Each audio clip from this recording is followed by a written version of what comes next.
Welcome to Reading Together with Thomas Ensor. I removed Weather's restraints and showed her how to help herself to food and water from the room's dispenser. She stretched and purred, articulating and extending her limbs in the manner of a dancer rehearsing some difficult routine in extreme slow motion. She'd been reading, when I arrived, which for others seemed to involve staring into the middle distance while her eyes flicked to and fro at manic speed, as if following the movements of an invisible wasp. "It can't let you out of the room just yet," I said, sitting on the fold-down stool next to the bed, upon which Weather now sat cross-legged. "I just hope this makes things a little more tolerable. So your captain's finally realized I'm not about to suck out his brains?" "Not exactly. He'd still rather you weren't aboard. Then you're going against his orders." "I suppose so. I presume you could get in trouble for that." "He'll never find out." I thought of the unknown ship that was creeping towards us. He's got other things on his mind now. It's not as if he's going to be paying you a courtesy call just to pass the time of day. "But if he did find out," she looked at me intently, lifting her chin. "Do you fear what he'd do to you?" "I probably should, but I don't think he'd be very likely to throw me into an airlock. Not until we're underway at full power, in any case. And then? He'd be angry, but I don't think he'd kill me. He's not a bad man, really. Perhaps I misheard, but didn't you say his name was Van Ness?" "Captain Rafe Van Ness, yes." I must have looked surprised. "Don't tell me it means something to you." "I heard Voulage mention him, that's all. Now I know we're talking about the same man." "What did Voulage have to say?" "Nothing good, but I don't think that necessarily reflects poorly on your captain. He must be a reasonable man. He's at least allowed me aboard his ship, even if I haven't been invited to dine in his personal quarters." "Dining for Van Ness is a pretty messy business," I said confidingly. "You're better off eating alone. Do you like him, Inigo?" "He has his flaws, but next to someone like Voulage, he's pretty close to being an angel. Doesn't like conjoiners, though. Most ultras would have left you drifting. I think that has a point where you have to take what you're given." "Perhaps. I don't understand his attitude, though. If your captain is like most ultras, there's at least as much of the machine about him as there is about me. More so, in all likelihood. It's what you do with the machines that counts," I said. "Ultras tend to leave their minds alone, if at all possible. Even if they do have implants, it's usually to replace areas of brain function lost due to an injury or old age. They're not really interested in improving matters, if you get my drift. Maybe that's why conjoiners make them twitchy." She unhooked her legs, dangling them over the edge of the bed. Her feet were bare and oddly elongated. She wore the same tight black outfit that we'd found her when we boarded the ship. It was cut low from her neck, in a rectangular shape. Her breasts were small. Though she was bony, with barely any spare muscle on her, she had the broad shoulders of a swimmer. Though Weather had sustained her share of injuries, the outfit showed no sign of damage at all. It appeared to be self-repairing, even self-cleaning. "You talk of ultras as if you weren't one," she said. "Just an old habit breaking through. Though sometimes I don't feel like quite the same breed as a man like Van Ness. Their implants must be very well shielded. I can't sense them at all." "That's because there aren't any." "Squeamish? Or just too young and fortunate not to have needed them yet?" "It's nothing to do with being squeamish.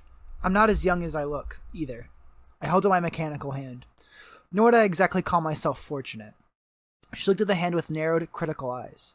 I remembered how she flinched back when I reached for her aboard the cockatrice, and wondered what maltreatment she'd suffered at the iron hands of her former masters. "You don't like it?" she asked. "I like the old one better." Weather reached out and gingerly held my hand in hers. They looked small and doll-like as they stroked and examined my mechanical counterpart. "This is the only part of you that isn't organic?" "As far as I know." "Doesn't that limit you? Don't you feel handicapped around the rest of the crew?" "Sometimes, but not always. My job means I have to squeeze into places where a man like Van Ness could never fit. It also means I have to be able to tolerate magnetic fields that rip half the crew to shreds if they didn't boil alive first." I opened and closed my metal fist. "I have to unscrew this sometimes. I have a plastic replacement if I just need to hook hold of things." "You don't like it very much." "It does what I ask it to." Weather made to let go of my hand, but her fingers remained in contact with mine for an instant longer than necessary. "I'm sorry that you don't like it." "I could have got it fixed in one of the orbital clinics, I suppose," I said. "But there's always something else that needs fixing first. Anyway, if it wasn't for the hand, some people might not believe I'm an ultra at all." "Do you plan on being an ultra all your life?" "I don't know. I can't say I ever had my mindset on being a shipmaster. It just sort of happened, and now here I am." "I had my mindset on something once," Weather said. "I thought it was within my grasp, too. Then it slipped out of reach." She looked at me, and then did something wonderful and unexpected, which was to smile. It was not the most genuine-looking smile I'd ever seen, but I sensed the genuine intent behind it. Suddenly, I knew there was a human being in the room with me, damaged and dangerous though she might have been.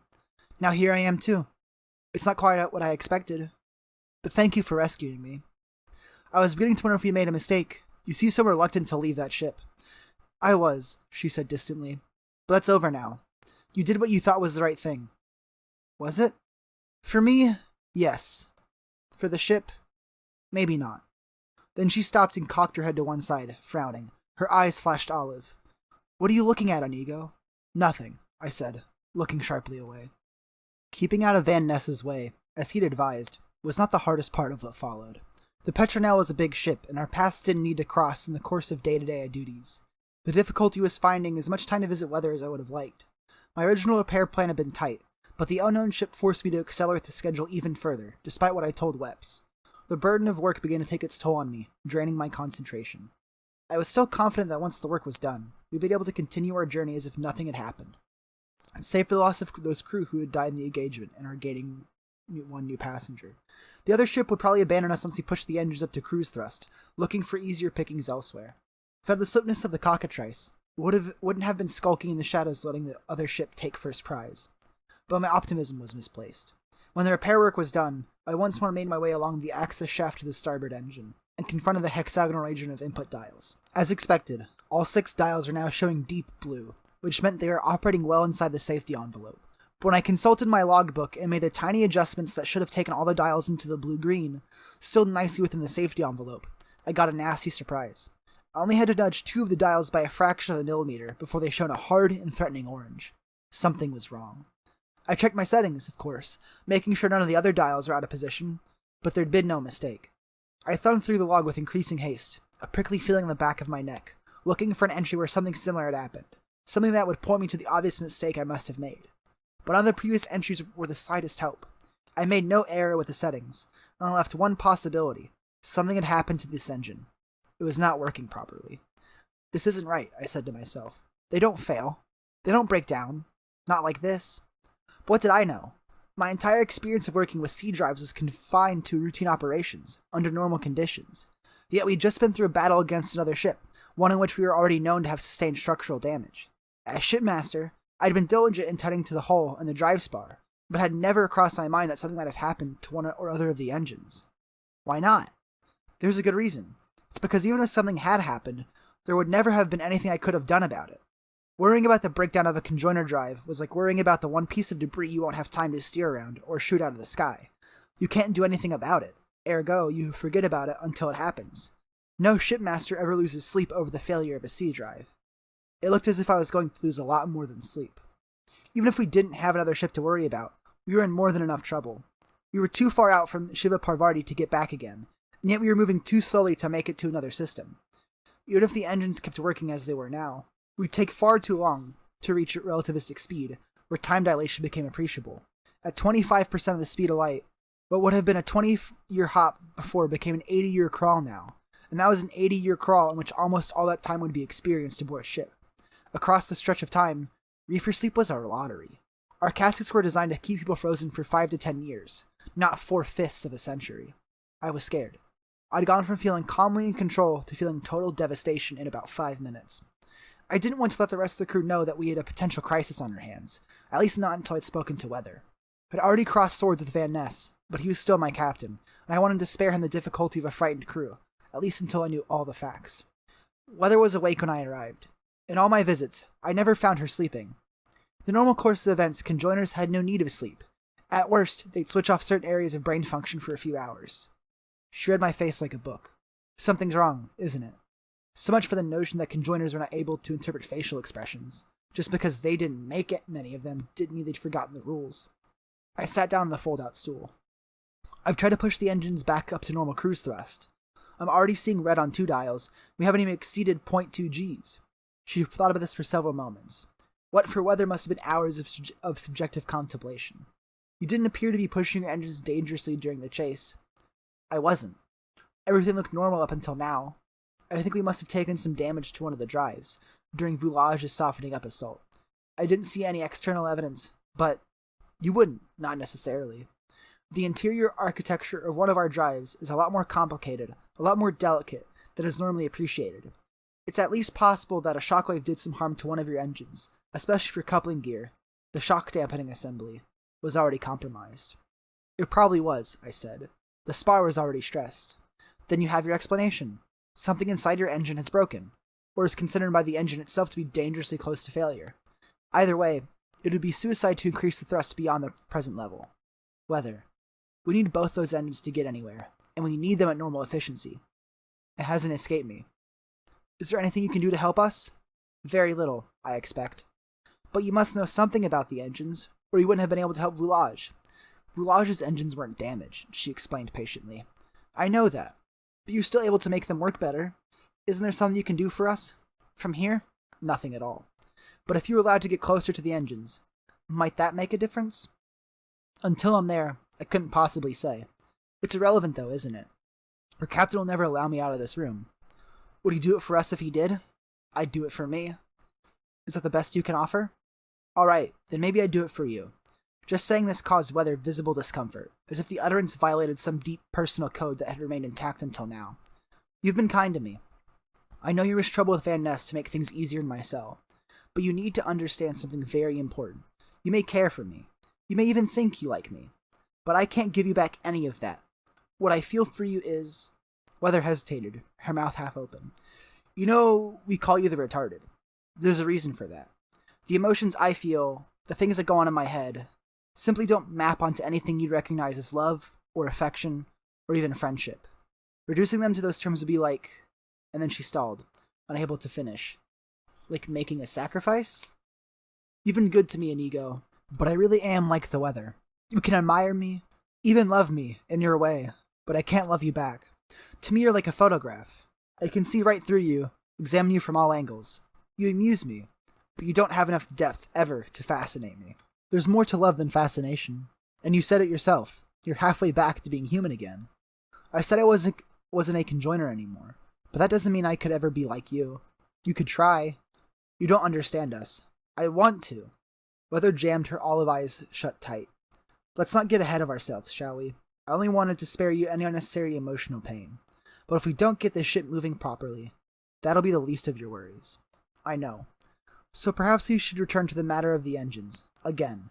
None of this will matter if Van Ness refuses to trust me. My cheeks were smarting as if I'd been slapped hard in the face. Part of me knew she was only being kind, in the harshest of ways. That part was almost prepared to accept her rejection. The other part of me only wanted her more, as if her bluntness had succeeded only in sharpening my desire. Perhaps she was right. Perhaps I was insane to think a conjoiner could ever feel something in return.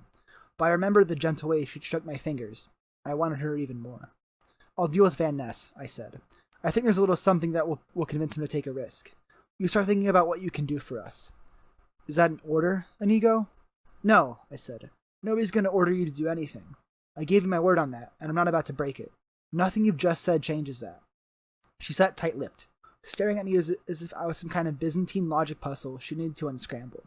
I could almost feel the furious computation of her mind, as if I was sitting next to a humming turbine. Then she lifted her little pointed chin minutely, saying nothing, but letting me know that if I convinced Van Ness, she would do what she could, however ineffectual that might prove. The captain was tougher to crack than I'd expected. I'd assumed he would fold as soon as I explained our predicament, that we were going nowhere, and that weather was the only factor that could improve our situation. But the captain simply narrowed his eyes and looked disappointed. Don't you get it? It's a ruse. A trick. Our engines were fine until we let her aboard.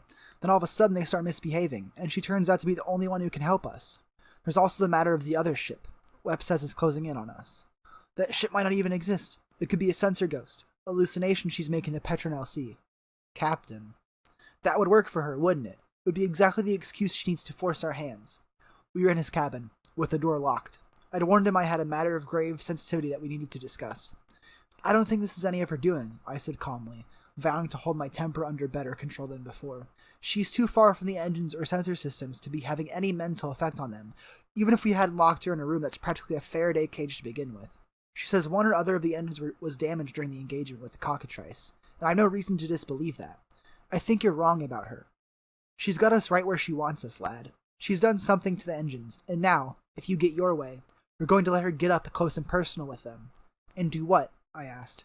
Whatever takes her fancy. Blowing us all up is one possibility. Did you consider that? She'd blow herself up as well. Maybe that's exactly the plan. Could be that she prefers dying to staying alive, if being shut out from the rest of the spiders is as bad as you say it is. She didn't seem to be real keen on being rescued from that wreck, did she? Maybe she was hoping to die aboard it. She looked like she was trying to stay alive to me, Captain. There were 100 ways she could have killed herself aboard the cockatrice before we boarded, and she didn't. I think she was just scared of us, scared that we were going to be like all the other Ultras. That's why she kept running. A nice theory, lad. It's a pity so much is hanging on it, or I might be inclined to give it a moment's credence. We have no choice but to trust her. If we don't let her try something, most of us won't ever see another system. Easy for you to say, son. I'm in this as well. I've got just as much to lose as anyone else on this ship. Van Ness stood at me for what felt like an eternity. Until now, his trust in my competence had always been implicit, but Weather's arrival had changed all that. My wife didn't die in a terraforming accident, he said slowly, not quite able to meet my eyes as he spoke. I lied to you about that, probably because I wanted to start believing a lie myself. But now it's time you heard the truth, which is that the spiders took her. She was a technician, an expert in Martian landscaping. She'd been working on the Schiaparelli irrigation scheme when she was caught behind spider lines during the Sabia offensive. They stole her from me, and turned her into one of them, took her into the recruitment theaters, where they opened her head and pumped it full of their machines, rewired her mind to make her think and feel like them. I'm sorry, I began. That must have been so hard. That's not the hard part. I was told that she'd been executed, but 3 years later I saw her again. She'd been taken prisoner by the Coalition for Neural Purity, and they were trying to turn her back into a person.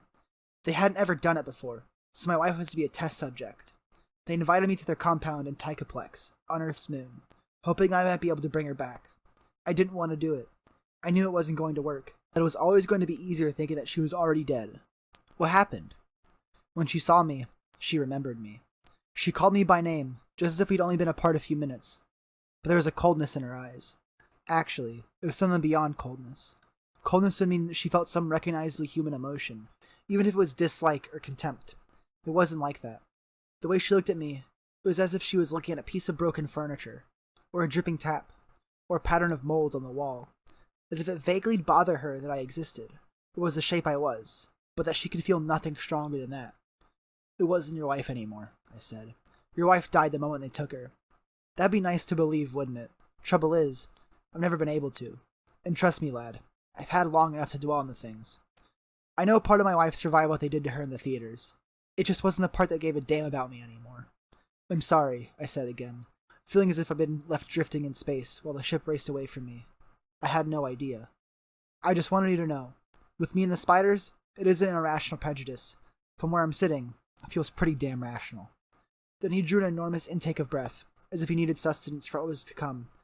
Take the girl to the engine if you think it's the only way we'll get out of this mess. But don't let her out of your sight for 1 second. And if you get the slightest idea that she'll be trying something, and I mean the slightest idea, you kill her. There and then. I clamped the collar around Weather's neck. It was a heavy ring fashioned from rough black metal. I'm sorry about this, I told her, but it's the only way Van Ness will let me take you out of this room. Tell me if it hurts, and I'll try to do something about it. You won't need to, she said. The collar was a crude old thing that had been lying around the Petronelle since her last bruising contact with pirates. It was modified from the connecting ring of a space helmet, the kind that would amputate and shock freeze the head if it detected massive damage to the body below the neck. Inside the collar was a noose of monofilament wire, primed to tighten to the diameter of a human hair in less than a second. There were complicated moving parts in the collar, but nothing that a conjoiner could influence. The collar trailed a thumb-thick cable from its rear, which ran all the way to an activating box in my belt. I'd only need to give the box a hard thump with the heel of my hand, and Weather would be decapitated. That wouldn't necessarily mean she'd die instantly. With all those machines in her head, Weather would be able to remain conscious for quite some time afterwards. But I was reasonably certain it would limit her options for doing harm. For what it's worth, I told her as we made our way out to the connecting spar, I'm not expecting to have to use this, but I want you to be clear that I will if I have to. She walked slightly ahead of me, the cable hanging between us. You seem different, Inigo. What happened between you and the captain while you were gone? The truth couldn't hurt, I decided. Van Ness told me something I didn't know. It put things into perspective. I understand now why he might not feel positively disposed towards conjoiners. And does it alter the way you think about me? I said nothing for several paces. I don't know whether. Until now, I never really gave much thought to those horror stories about the spiders. I assumed they'd been exaggerated, the way things often are during wartime. But now you've seen the light. You realize that, in fact, we are monsters after all. I didn't say that. But I've just learned that something I always thought untrue, that conjoiners would take predators to convert them into other conjoiners, really happened. To Van Ness? She didn't seem to know all the facts. To someone close to him. The worst was that he got to meet that person after her transformation. After a little while, Weather said, mistakes were made.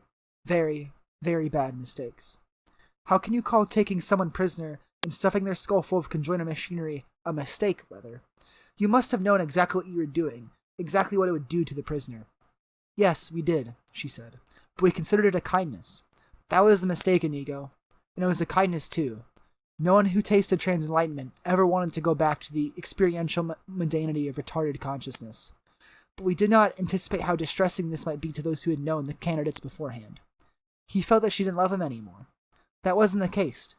It's just that everything else in her universe had become so heightened, so intense, that the love for another individual could no longer hold her interest. It had become just one facet in a much larger mosaic. You don't think that was cruel? I said it was a mistake. But if Van Ness had joined her, if Van Ness had submitted to the conjoined, known trans-enlightenment for himself, they would have reconnected on a new level of personal intimacy. I wondered how she could be so certain. That doesn't help Van Ness now. We wouldn't make the same mistake again. If there ever were to be difficulties again, we wouldn't take candidates so indiscriminately. But you'd still take some. We'd still consider it a kindness, Weather said.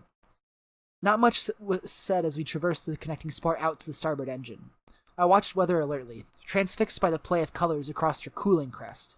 Eventually, she whirled around and said, I'm not going to do anything, Inigo, so stop worrying about it.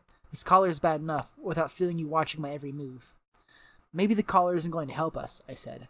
Van Ness thinks you want to blow up the ship. Because if you had a way to do that, we wouldn't get much warning. No, you wouldn't.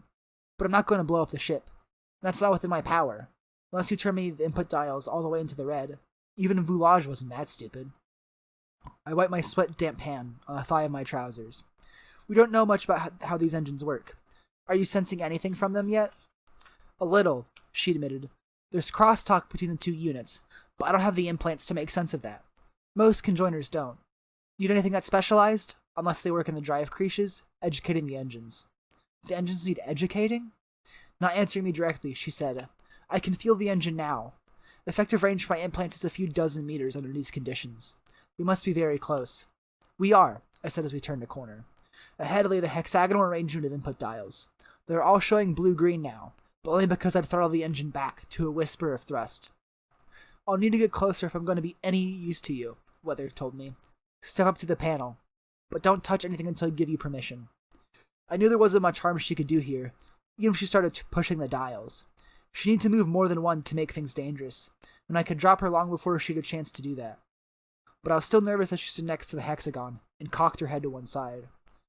I thought of what lay on the other side of that wall.